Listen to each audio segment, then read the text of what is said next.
I feel music can heal anybody, any living things. Music can heal, and I follow that music only जो soulful है, जो music सुन के लोगों को सुकून मिलता है, चैन मिलता है. That's the music. अगर लाइफ नहीं है उस म्यूजिक में तो वो म्यूजिक बहुत शैलो है और शायद आप उसको अगले हफ्ते ही नहीं सुनना पसंद करोगे. थोड़ी देर आप उस पर नाच लोगे, डांस कर लोगे. So superficial music I don't like. पहले था कि आपको कुछ भी अगर आ रहा है तो आपको गाना ही है, तो I put aside my artist for a while and I think कि व्हाट दिस नीड्स ये तो I really want that. Independent music का scene like we can't say अच्छा है बुरा है. अभी तो शुरू मेरे ख्याल से हुआ है. इंडिपेंडेंट म्यूजिक क्या है वो भी यहाँ पे बहुत कम मालूम है लोगों को. इंडिपेंडेंट म्यूजिक का मतलब होता है आप खुद से क्रिएट करो आपका म्यूजिक, जिसमें कोई लेबल नहीं है, आप ही उसके सिंगर हो, सॉन्ग राइटर हो, म्यूजिशियन हो, और you are creating that music for yourself, for your identity, for your belief. तो यही अभी यहाँ पे गुजरात में बहुत कम लोग उसको फॉलो कर रहे हैं. जिसको ऐसा पता होता है कि मैं म्यूज़िक क्रिएट कर रहा हूँ वो सीधे बॉलीवुड पहुँच जाते हैं, मुंबई स्ट्रगल करने लगते हैं. तो यहाँ गुजरात में रहकर बहुत कम लोग काम कर रहे हैं. या मैं इतना ही बताऊँगा कि यहाँ पे अभी जस्ट शुरू हुआ है दौर, और काफ़ी सारे पोटेंशियल आर्टिस्ट हैं. हिप हॉप में मैं देख रहा हूँ कि मुझे उसमें ज़्यादा अच्छा लगा, क्योंकि दैट्स अ प्लेस जहाँ पे लोग अपने आप को बहुत ही independently and from the depth they are expressing. So you can say that like मैंने म्यूज़िक फॉर्मली नहीं सीखा है कहीं पे, वोकल्स हो या फिर म्यूज़िक प्रोडक्शन हो या फिर इंस्ट्रूमेंट्स हो. आई हैव जस्ट फॉलोड जिनको मैंने देखा सुना, जो मेरे बैंडमेट्स हैं. तो आई हैव लर्न लाइक जो भी मुझे जहाँ से मिला सीखने को, चाहे छोटा बच्चा हो या फिर कोई बुजुर्ग आदमी हो या कोई भी हो, मैंने सीखा है बस. और अभी भी सीख रहा हूँ कि और भी क्या पॉसिबिलिटीज़ हो सकती है, क्या आइडियाज़ हो सकते हैं, क्या थॉट्स हो सकते हैं ब्यूटीफुल. तो मेरी लर्निंग यही है, सेल्फ लर्निंग, जिसमें बहुत स्ट्रगल होती है सीखने. बट वो उसमें फ़ायदा क्या है मालूम है, उसमें आप अपनी पेस से बढ़ते हो, आप अपनी पेस से अडेप्ट होते हो, आप अपनी तरह से उसको मोल्ड कर सकते हो, दो चीज़ों को अपनी तरह से ब्लेंड कर सकते हो, जिसमें तीसरे का योगदान इतना ज़्यादा ना हो, तो एक अलग ही चीज़ निकलती है आपके कॉन्शियस से. तो I love in this way, like मुझे ये तरीका पसंद है म्यूज़िक सीखने का, कुछ भी सीखने का ये तरीका पसंद है. आई वॉज इन कॉलेज जब मैंने यहाँ पे एक बैंड शुरू किया था, and it was like casual. मेरा कुछ ख्याल नहीं था मैं इसमें प्रोफेशनल होऊंगा कि इसमें मैं बिजनेस करूँगा या बड़ा नाम करूँगा. It was just for curiosity. And मैं कंपोज करता था, गाने लिखता था. मैंने शुरुआत हिंदी से ही की थी, सिर्फ Gujarati. But I was not decided कि मैं इससे कमाऊँगा. मैं फिजियोथेरापी कर रहा था, मुझे डॉक्टर बनना था, पर इसने इतना मुझे खींच लिया अपनी तरफ म्यूज़िक ने. फिर अपने आप रास्ते खुलते गए. जिन जिन लोगों से मैं मिला तो उन्होंने बताया कि हम आपके साथ ये करना चाहते हैं, आप परफॉर्म करेंगे, आप ये गाएंगे. तो इस तरह से रास्ता बनता है. तो मैंने जब लिखना शुरू किया ना, जब ट्यून्स बनाना शुरू किया, तो ऑब्वियसली मैं वाज नॉट इन लव, तो वो मेरी इंस्पिरेशन नहीं रहती थी. Since it was you can say that word self awakening, is there any word kind of? Oh, okay. So it was that moment for me, and I wrote it for myself. Yeah.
playing in band since it was OC. हम बहुत सारी जगह पे मैंने perform किया इसको, Gurgaon, Delhi, then Pune hard rock cafe में भी ये परफॉर्म किया है मैंने, देन अहमदाबाद की तो सारी कॉलेजेस में परफॉर्म किया था. So was quite opening song for my band, for me. फिर उसके बाद उसको रिलीज़ करने में भी बहुत टाइम हो गया, तो वर्क कर रहे हैं, देखते क्या होता है. हर गाने की एक तकदीर होती है, देखते हैं इसकी तकदीर क्या है. Film music, obviously we are in India and we are influenced highly by Bollywood. And किसी को भी कोई भी म्यूजिशियन यहाँ पे होगा तो उनको ऐसा हो कि बॉलीवुड में हम कुछ करें, because that's a big exposure to the artist.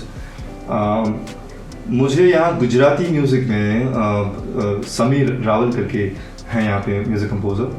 अभी तो वो उनकी वाइफ समीर माना एज अ ड्यूओ काम करते हैं, तो उन्होंने मुझे फर्स्ट ब्रेक यहाँ पे दिया था एक गुजराती मूवी के लिए. Was a movie, Gujarati movie, feature film. And I guess वो भी उसी दौर में कुछ हुआ होगा, तो यूँ कुछ हुआ था. या अगेन मेरा एक ओरिजिनल कंपोजिशन यूट्यूब पे सुना जो डायरेक्टर थे मूवी के, तो he approach me like I am doing one movie Gujarati में और I need one song from you. He was like मैं अलग अलग कंपोजर से करवा रहा हूँ, तो I gave him one song. He was like he tried second one, then he was like try third one. I was like do you आप इसका पूरा म्यूजिक तुम ही करो. तो that's how I got that project. Was quite interesting and काफ़ी सारा music उसमें मैंने एक्सप्लोर किया था गुजराती म्यूजिक के लिए. See, म्यूजिक अच्छा या बुरा तो कभी नहीं होता है, कभी सबसे आपकी अपनी चॉइसेस हैं. और मैंने मेरी बिलीफ से कोई भी अगर यहाँ पे म्यूजिक कर रहा है, अगर एनी बिगेस्ट कंपोजर और एनी एवरेज कंपोजर, वो अपने हिसाब से अपने आप को एक्सप्रेस कर रहे हैं. बट या कुछ अगर अच्छा नहीं है, आई मीन आपको अगर पसंद नहीं आया तो उसका मतलब ये नहीं कि वो अच्छा नहीं है. फिलहाल ही रहमान सर ने ये कहा था, तो ये बात मैं भी यहाँ कहना चाहूँगा. और गुजराती म्यूज़िक का ऐसा दौर है कि वो म्यूज़िक 16 में आया था और उस वक्त वो म्यूज़िक अपने दौर से बहुत आगे था, तो यू आर राइट कि वैसा कुछ हुआ था उसमें. I'm sure you're talking about Bala Maune, and that song Sachin Jigar found me on social media. We are thankful कि we are living in social media era right now, though it's right now अभी तो कुछ और ही हो गया है, लेकिन फिर भी उसके बहुत सारे प्रोस एंड कॉन्स हैं. उसमें से मुझे ये फ़ायदा हुआ कि Jigar found me on social media.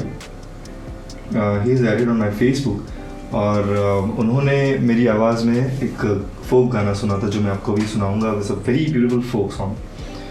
और ही वाज लाइक कैसे भी he managed to find my number and call me. बोला इतने बड़े कंपोजर का फ़ोन मुझे आ रहा है, तो मैं जिगर बोल रहा हूँ सचिन जिगर से. No way man, cut the phone. So मुझे बिल्कुल ही एक्सपेक्ट नहीं था कि ऐसा होगा. देन उस वक्त मैंने बात की थी, मैं बात कर रहा हूँ 14 की, और हम लोगों ने थोड़े काम किए बाद में एक दो, लेकिन वो वर्कआउट नहीं हो पाया. उसके बाद 17 में ये गाना आया और धमाल हो गई. मैंने अहमदाबाद भी वो सॉन्ग रिकॉर्ड किया. स्टारडाउन फिल्म का तो पता नहीं है, लेकिन वो गाना मेरी पर्सनालिटी को भी रिफ्लेक्ट करता था, मेरे म्यूज़िक को रिफ्लेक्ट करता था. वो बात मुझे बहुत पसंद थी और एग्जैक्टली डिटो वो बात ऑडियंस को भी बहुत पसंद आई. तो अगर ये बैठा तो I was very very happy उस दिन. मैंने जब पहली बार गाना मास्टर के आया सुना, मैं ही सोचते रह गया कि ये गाना क्या है भाई. और आई वॉज श्योर कि ये हिट होगा, सबको बहुत पसंद आएगा. And here we are.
बाकी मैं कंपोज़र हूँ, सॉन्ग राइटर हूँ, वो काफ़ी सारे लोगों को ये पता ही नहीं है, शायद इस इंटरव्यू से पता चले। इस गाने से ये हुआ, एक गाना क्या होता है ऐसे पता, मैं वो बता रहा हूँ। मेरी सिंगर एज अ सिंगर की जो प्रोफाइल है वो बहुत बड़ी। लोग मुझे गाने के लिए लाइक दिन रात इतने गाने के लिए मुझे फ़ोन आते थे। उससे देन आई स्टार्टेड कि हमारा जो फर्स्ट क्वेश्चन था कि what you do for this. अब मैं वही गाने गाता हूँ जो मुझे पसंद आता है। तो ये सब हुआ। फिर आई नीडेड टू बी दिन के टाइम पे जब टाइम सेट करना होता तो मैं रात का बंदा हूँ, मैं रात को काम करता हूँ मेरी स्टूडियो का। तो एक स्ट्रगल मुझे वो आई कि मुझे दिन में हर जगह जाना पड़ रहा है और काम करना पड़ रहा है। पर एब्सोल्युटली लोगों की भी देखनी पड़ती है विजिबिलिटी एंड तो ये सारी चीज़ें थी। बाकी तो कुछ ऐसा कुछ change I don't think so हुआ है इतना। बस ये अच्छे कपड़े पहन के बैठता हूँ क्या। मेरा जो मैंने अपनी लैंग्वेज में गुजराती में since I am from Charan community, तो हमारा एक म्यूज़िक का फॉर्म है जिसे हम चरच कहते हैं। चारणी साहित्य में एक चरच का फॉर्म है। तो मैंने ऐसे 1 2 3 जो गाने में बनाए थे उसमें से वो गाने मेरे मॉम को बहुत पसंद है, मॉम डैड दोनों को। ऐसे वो क्रिटिसाइजर नहीं है मेरे, उनको तो पता ही नहीं था कि ये मैं कुछ करने वाला हूँ ऐसा कुछ कभी भी। वो तो खुश थे मैं डॉक्टर बन जाऊँ उसमें। बट उनको मेरे गुजराती गाने जो भी आते हैं वो बहुत पसंद, खास करके जो मेरी चारणी साहित्य का जो म्यूजिक होता है वो सुन के तो वो खुश होता है। बिफोर बालम केम, आश्रो वॉज दिस सॉन्ग कि जहाँ से मैं एक रीजनल ऑडियंस, जहाँ की हमारी टोटल ऑडियंस जो है अर्बन और रीजनल हम लोग ऐसे बोलते हैं यहाँ पे, बिकॉज हर एक के टेस्ट अलग अलग है। तो वहाँ मैं पहुँचा उस म्यूज़िक से, जो म्यूज़िक मुझे करना था उसी तरीके से, वैसे भी नहीं कि मैं कुछ और कर रहा हूँ। तो that was the biggest breakthrough by myself only. मुझे वहाँ उसके बाद बहुत कॉन्फिडेंस मिला कि ओके मैं जो कर रहा हूँ वो सही है और मुझे भी मज़ा आ रहा है, लोगों को भी उसमें मज़ा आया। देन आई इमीडिएटली गॉट बालम, तो वहाँ से फिर बैंग हो गया। नो वे, कभी भी नहीं, नो वे। सबके रास्ते अलग है, ठीक है, सबके टेस्ट अलग है, बिलीफ अलग है, तरीके अलग हैं। मैं सुनता हूँ सब गाने और अप्रिशिएट भी करता हूँ जो मुझे पसंद आता है, लेकिन ऐसा कभी किसी से इनसिक्योरिटी कभी नहीं हुई, कभी भी नहीं। रहमान साहब एंड आई डोंट नो, अगर उनके साथ काम करने का मौका मिले, कोलैबोरेशन करने का मौका मिले, तो that will be the biggest. हो गया, life finish. I don't know whatever works, मैं बैठ भी लूँ उनके साथ, बैठ लूँ बस थोड़ा सा हाथ मिला लूँ। I am a biggest fan of him and in my childhood he inspired me, because वो जो म्यूज़िक करते थे मुझे बहुत ही अपील किया कि how someone can imagine this thoughts, this music and execute it so perfectly and so beautifully। तो बस उसी हिसाब से मुझे उनसे मिला। अगर काम करने का भी मौका ना मिले तो कोई बात नहीं, मुझे सिर्फ उनसे मिलना मिल भी लूँ तो भी बहुत है मेरे लिए। तो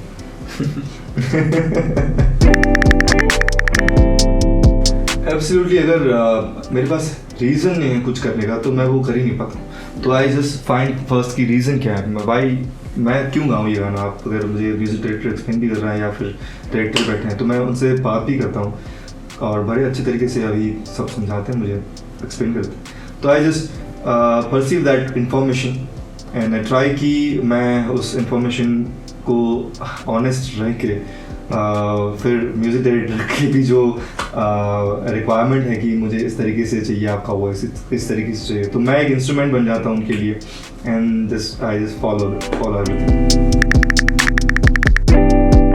आई मीन वैसे तो अभी मैं वो गाने गाता ही नहीं जो अगर पसंद नहीं आते मुझे तो, और जब अगर मैं डिसाइड कर लेता हूँ कि मैं किसी के लिए गा रहा हूँ तो मैं फिर डिसाइड कर लेता हूँ मुझे सिर्फ वहाँ जाके गाना है और उन्हीं को मुझे फॉलो करना है, उन्हीं के इंस्ट्रक्शन मुझे फॉलो करने। कहीं पर मुझे लगता है तो मैं कुछ सजेशंस देता हूँ, लेकिन फाइनल कॉल तो फिर म्यूजिक डायरेक्टर का ही होता है बिकॉज उसने सोचा है वो।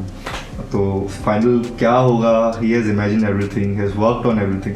तो I just surrender myself, कोई भी हो, चाहे कोई भी composer. There are lots of songs, but I can go for नयन तरसे दरस ना मिले नयन तरसे,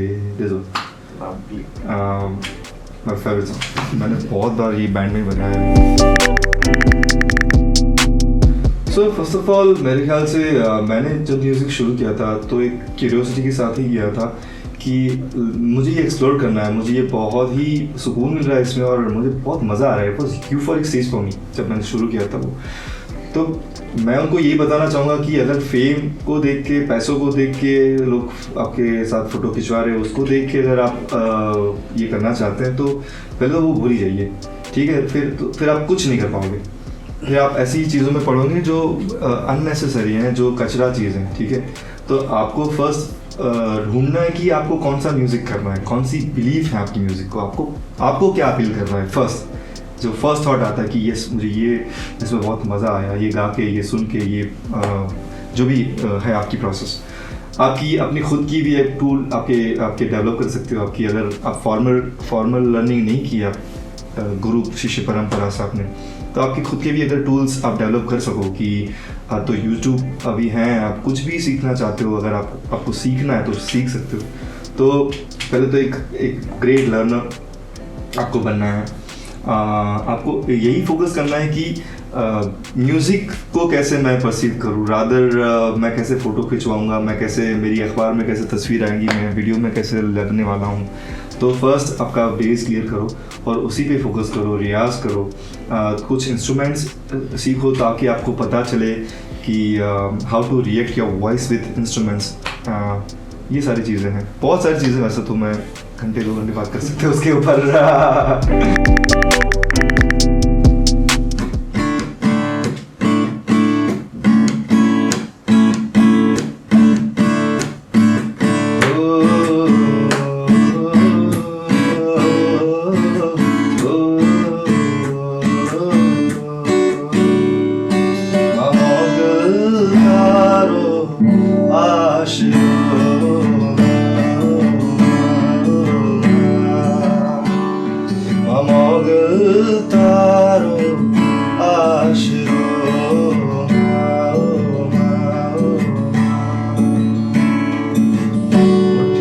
बाजरो ने भर पानिया रो दे जे, आंगणीए पारणा झुलाव जे मां, आंगणीए पारणा झुलाव जे।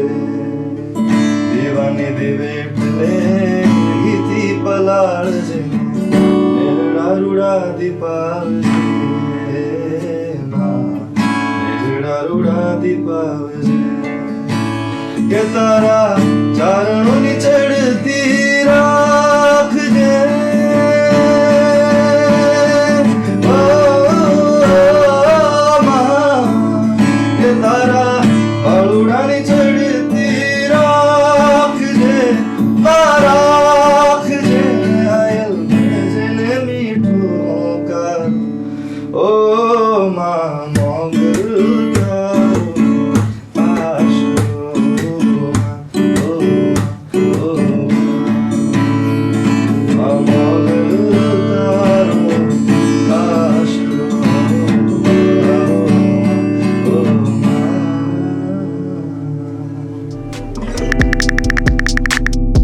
बिल्कुल मानता हूँ, मैं एक ऐसी एनर्जी में मानता हूँ, ये जो सब चल रहा है, कोई तो है, कुछ तो है। अगर वो फिजिकल फॉर्म में नहीं तो कुछ नहीं, कोई बात नहीं, लेकिन कोई तो एनर्जी है इस पूरे यूनिवर्स को जो चला रहा है, और हम उसके छोटे से हिस्से हैं। पता भी नहीं, हम लोग एग्जिस्ट करते भी नहीं है इस यूनिवर्स में, इतने छोटे से हिस्से। मैं ये मानता हूँ। मेरा क्या अभी तक इतने जो मैं फिगर आउट कर रहा हूँ मेरी लाइफ को म्यूज़िक में, तो मुझे नहीं लगता कि मैंने अब तक फिगर आउट कर लिया है कि मैं ये कर पाता हूँ और मैं ये कर नहीं पाता हूँ। मुझे अभी बहुत सारा कुछ एक्सप्लोर करना बाकी है। तो शायद मेरा जो है, मैं जो सोच रहा हूँ, तो मेरा ध्यान उसी तरफ है। मैं इन बातों पे कभी मेरा ध्यान गया भी नहीं है। Any music which you know resonate with myself is good for me. That's it. So exactly मैं वही बताना चाहता हूँ कि for me music was only way to express myself only. मेरा ये कभी नहीं था कि मैं इसे कमाऊँगा, एक P45 भी कमाऊँगा। और उसी तरह से वो गाने मैंने एक्सप्रेस किए और लोगों को पसंद आए। म्यूज़िक डायरेक्टर्स ने सुने गाने, मेरी आवाज़ सुनी उसमें ज़्यादा, तो उन्होंने आवाज़ भी इस्तेमाल की।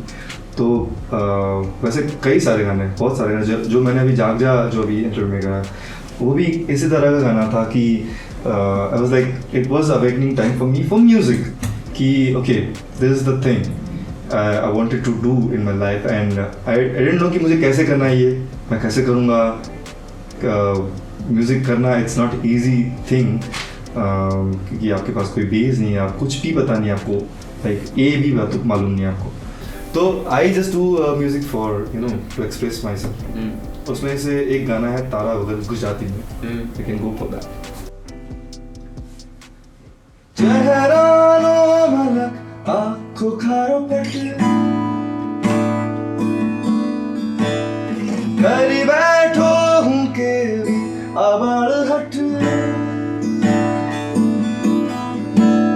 चेहरानो मलक आँखों खारो पट करी बैठो हूँ के आबाड़ हट चेहरानो मलक आँखों खारो पट लूंगेला पूनम तारू रट रट रट रे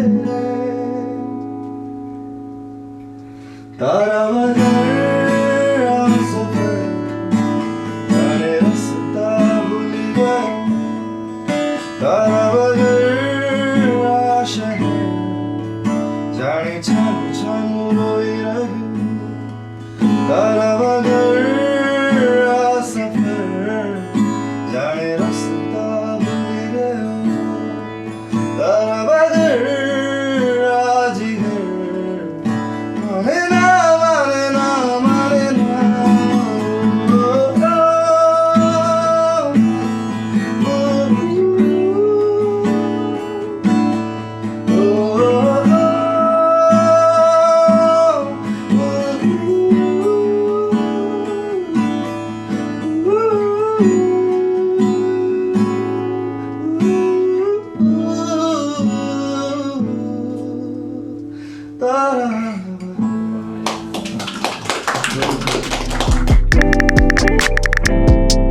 अरे मुझे याद नहीं है, मुझे कोई फर्क नहीं पड़ता है कि याद रखे ना रखे।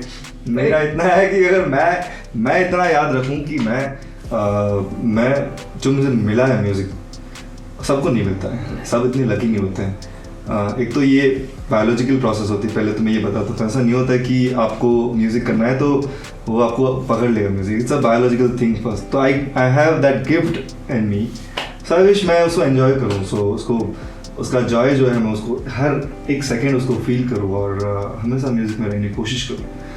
किसी को याद अगर याद रखवाना है किसी को, बहुत सारे तरीके हैं, बट आई विश लेकिन है ऐसा तो है कि एटलीस्ट वो याद रखें कि म्यूज़िक इज़ मैजिक। मुझे याद ना रखे तो कोई बात नहीं, music is magic and utilize it maximum आपकी सोल के लिए, आप खुद के लिए उसको इस्तेमाल कीजिए। वो एक मेडिसिन है, तो वो मुफ्त में मिल रही है वो भी आपको, तो उसके लिए इस्तेमाल करना। अगर मुझे याद ना रखो तो कोई बात नहीं, इस बात को याद रखना।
अच्छा चलता हूँ दुआ में याद